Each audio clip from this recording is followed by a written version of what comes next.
With Chartbusters, I'm Nigel D'Souza. Joining me as always is Mangala Malu. Well, Mangala, we started off well in the green. From the highs of the day, though, we have seen some bit of selling pressure and some bit of profit taking. But after the humongous rally that we saw on Friday, it's par for the course, I would say. And the data points that are coming in as well are still indicating that things are very much bullish. But in the near term, maybe some consolidation, maybe some pullback. Well, that's something that the bulls will be prepared for. Yep, pretty much par for the course, absolutely flat right now, but it is holding extremely well. So let's get talking about individual stocks itself. It is the fag end of earnings season, and we did get a lot of numbers over the weekend. Aether Industries is the one that reported a weak quarter, with the margins actually declining, even as the revenues were flat year on year. Aman Desai, who's the founder and director of the company, joins us now to tell us more. Thanks a lot, Aman, for joining in. The revenues flat at around that 140 odd crores. The margins were a big, disappointment. The EBITDA down by about 9 odd percent. Just wanted to understand, with regards to the fall in margins, was it because of the high raw material costs? Were you not able to pass it to your customers? And you added about, 11 new customers this quarter. How many of them came in from Europe? Because, Europe is facing some macro issues. Yeah, Magalam, thanks for having me again. It's a pleasure to be here. The quarter was a little soft, but we are upbeat on the quarters to come. The margin fell, and primarily you're right, that is because of the raw material costs going higher. And even though we are able to pass on, say, 75% of this raw material increases, the remaining 25%, which are due to the electricity and energy and coal and such, cannot be passed on. And the freight costs have also increased and such. And so that's why the margin has gone down a bit. If you look at it year on year, I think we have been reasonably improving. Quarter on quarter is a little weak, but I think we expect it to start moving upwards in the quarters to come, especially in the last quarter as our new greenfield manufacturing site is launched, which is on track right now. In terms of new customers from Europe, I think there are a couple of customers from Europe that have been added, and especially in the CRAMs and the contract manufacturing, exclusive manufacturing business models, the other two business models, we are seeing a lot of influx of opportunities from Europe as it goes through this unprecedented time, really, in its industry. All right. Hi, Aman. Good morning. You're saying that the coming quarters will see a bit of a recovery. So margins of around 26.5%, that's behind us, and we return back to the 29-30%. Are you guiding for that? And also, given that we're going to see a recovery and you have one of those units that will be commissioned as well, what do you end the year with? You're expecting some growth, you told us the last time, in FY23. You have done a 6% growth for the first half. You end the year with? Yeah, Nigel, thanks again. A pleasure to be talking to you again.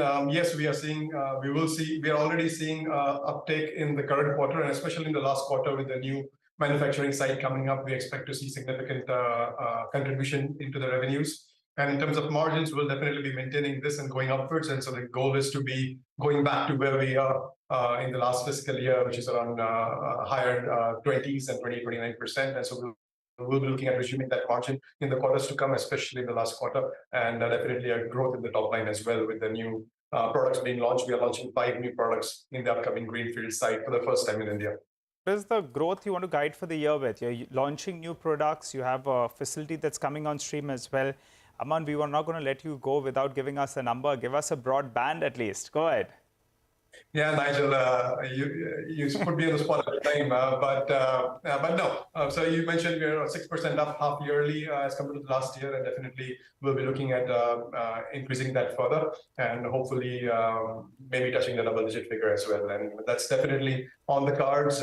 Everything is on track, and we are seeing all these things into play, and so we are quite upbeat and quite optimistic. All right, double-digit revenues in this year, despite doing just 6% in the first half. We take that point. But Aman, just on your segments, you said CRAMS, you added a bunch of clients. You also saw some clients being added on your contract exclusive manufacturing, which is about 12 to 13% of your overall revenues right now. Just wanted to understand these two verticals. What rate will they grow at this year? And they're more margin accretive, I would presume.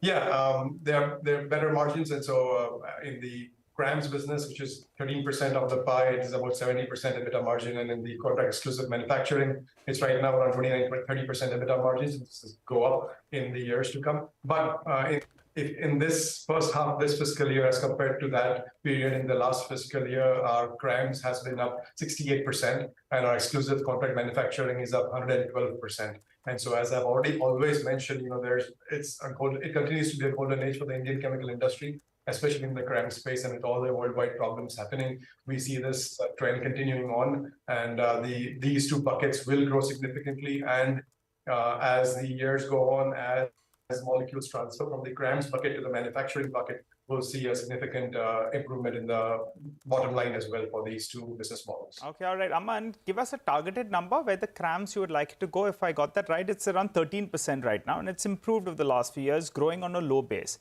So what's the targeted number coming in from CRAMS? If you could give us a timeline as well. And the other question is the solar power plant. That got commissioned, right, a couple of months ago. What's the saving on a monthly basis, or on a quarterly basis, on a yearly basis? You give us a number.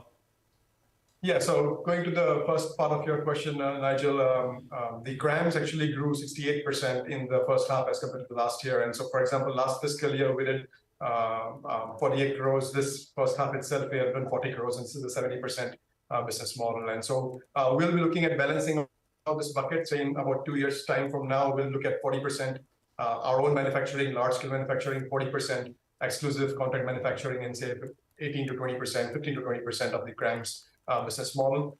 And so looking at growing that significantly and rapidly in the quarters to come and the years to come. And the solar power plant has been commissioned. This is a 16 megawatt solar power plant, which was commissioned about 2-3 months ago. And it is currently operating at 80% efficiency and increasing. And we are looking at saving 1.5 crore rupees per month currently. And that is giving us benefits in the bottom line as well, and saving us tax as well. And so it is already performing well, and we are looking at adding on to more of that. You said 1.5 crore rupees. Is that the savings that that's correct, on a monthly basis? Yeah. On a monthly basis, yes, ma'am. All right, take that point. And as far as your third site, which is likely to come on stream by December 2022, just wanted to understand what could the inventory turnover on that one be? I mean, how much could that aid your revenues going forward, and how fast do you expect it to reach optimum capacity utilization? Yeah, Mangalam, great point. So in fact, in the upcoming greenfield manufacturing site, we are launching 5 new products, which are advanced pharmaceutical intermediates, all for the first time in India. And these are very much in demand in the current market, and Indian pharmaceutical industry is completely dependent on Chinese suppliers for these 5 products. These are higher value products. And in fact, 3 of these products we have already launched partially in a limited fashion in our current multi-purpose facility, the site 2.